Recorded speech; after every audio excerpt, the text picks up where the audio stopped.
Hi, everybody. This is Raina Terrell, and this is my YouTube channel, How Raina Terrell Sees It. Please like the video, share, and subscribe to the channel. Please also hit the notification bell so you will be informed when a new video is uploaded. I remember growing up and my mother telling me that there's nothing like an independent woman. It was ingrained in my head from my mother and mother figures in my life alike that a woman should always have her own money.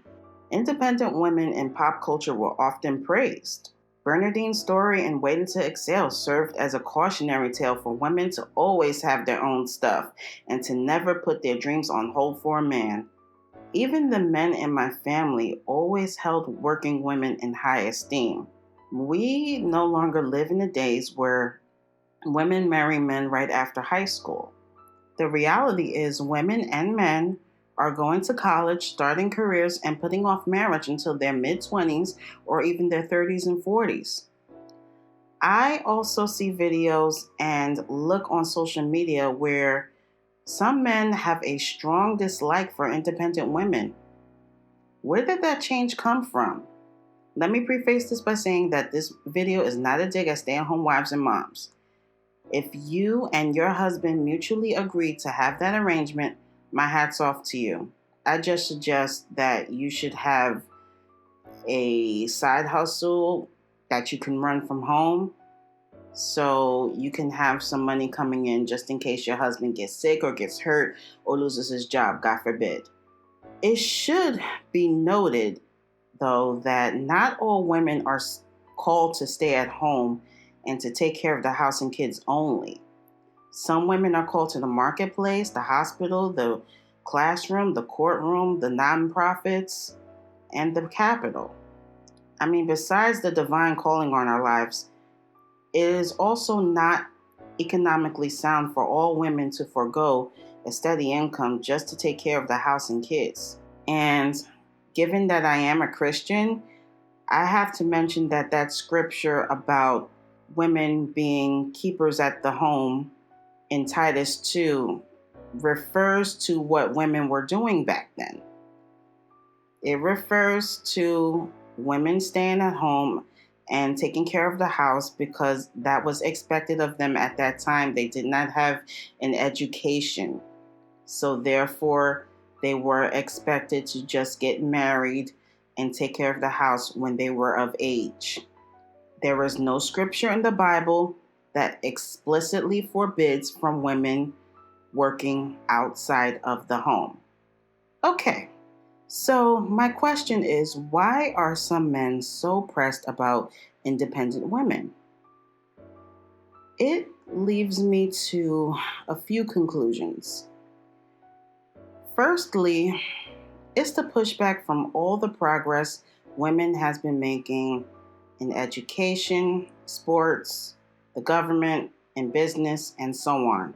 Some men are feeling threatened by the opportunities afforded to us women, so they push this narrative that independent women are masculine and act like they don't need a man.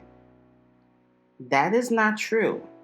Our drive, ambition, and success should not in any way diminish our femininity.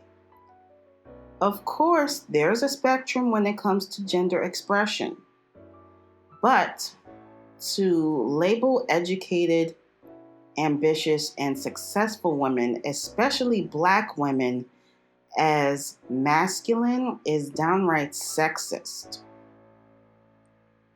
A woman, especially a Black woman, can display feminine qualities and still get goals accomplished.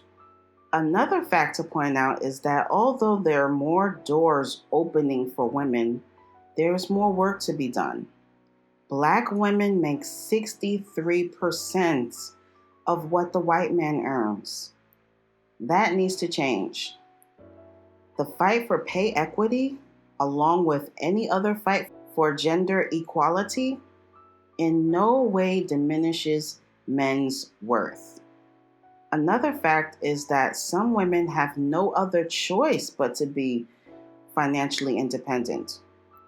Black women are having their lives taken by their intimate partners at 4 times the rate of white women. Some women are leaving abusive relationships and marriages, so they have no other choice but to provide for themselves. Secondly, some men are insecure about their own place in life and just want control. They feel more in control if their female partners make less money than them, or less ambitious, and less educated. Unfortunately, toxic masculinity has run amok in our society today.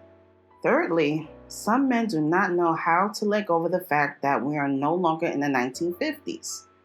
Times are changing. Some women are increasingly letting go of the notion that they need a man for happiness and a stable life. Some women are no longer settling for any man for the sake of being in a relationship or married.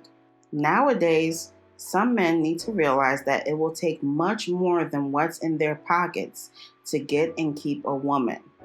Finally, some men do not realize that they are needed in other areas. I know I said before that some women don't need a man for happiness, but hey, we desire men for other things. They can change the tires, they can mow the grass, they can lift heavy boxes. They can also be a listening ear and a warm body to cuddle at night. They can offer spiritual guidance and wisdom. Some men should not feel threatened just because a woman has her own money or makes more money than him. They should be secure in their own manhood and believe that they have great qualities to offer.